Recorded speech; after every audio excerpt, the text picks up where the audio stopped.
আর এটা আমরা চিরকাল বলে এসেছিলাম, দাঙ্গাবাজদের কখনো ধান্দাবাজ দিয়ে ঠেকানো যায় না। যারা দাঙ্গাবাজ তাদেরকে ঠেকাতে হবে, সৎ রাজনৈতিক কর্মীরা পারবে সেটাকে ঠেকাতে। যারা চুরি করেছে, কোটি কোটি টাকা দুর্নীতির উপর বসে আছে, মাথায় একটা টোকা মারলে যারা জেলে ঢুকে যাবে, তাদের ক্ষমতা নেই বিজেপির বিরুদ্ধে লড়াই করার। আমরা চিরকাল বলে এসেছিলাম, তাই ওরা দুর্বল, ওদের পক্ষে এটা সম্ভব না। একমাত্র আমরা পারি এই লড়াইটা বুক চিতিয়ে লড়তে। আমরা সিপিআইএম এর বাইরেও সমস্ত মানুষকে বলছি, লড়াই আমাদের পাশে দাঁড়ান, একসঙ্গে বুলডোজারের সামনে দাঁড়ালে ওই বুলডোজার হারবে, আমরা জিতবো। এমন অনেকের নাম গেছে, অনেক বিদেশি যারা টাকার জোরে হয়তো স্বদেশী হয়ে যেতে পারে এবং ডকুমেন্টসের অভাবে অনেক গরিব প্রকৃত। দেখুন, আমাদের পরিষ্কার বক্তব্য হচ্ছে, এখন সরকার থেকে এত রকম কথা শুনছি, কোথাও কিছু হলে, যদি কোনো কোথাও ভাঙচুর হয়, কিছু হয়, তাহলে নাকি সম্পত্তি বাজেয়াপ্ত করে ক্ষতিপূরণ নেওয়া হবে, প্রতিবাদীদের সম্পত্তি বাজেয়াপ্ত করে ক্ষতিপূরণ নেওয়া হবে। আমরা বলছি, যে মানুষের নাম বাদ গেল এসআইআরে, যদি তার নাম ট্রাইব্যুনালের মাধ্যমে ফিরে আসে, তার মানে প্রমাণিত যে তার নামটা অন্যায়ভাবে বাদ গেছিল।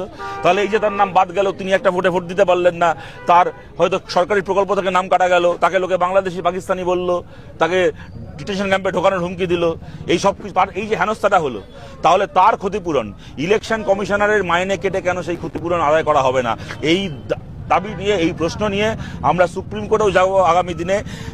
যে সৎ ভারতীয় নাগরিক, যারা ন্যায্য ভারতীয়, বৈধ ভারতীয় ভোটার, তাদের নাম যে এসআইআরে কাটা গেছিল, সেই নামগুলো ট্রাইব্যুনালে ফিরে আসছে, এর জবাবদিহি এবং এর ক্ষতিপূরণ ইলেকশন কমিশনারের মাইনে কেটে এই ক্ষতিপূরণ আদায় করে এই মানুষগুলোকে দিতে হবে। এই দাবি নিয়ে আমরা সুপ্রিম কোর্টে যাব।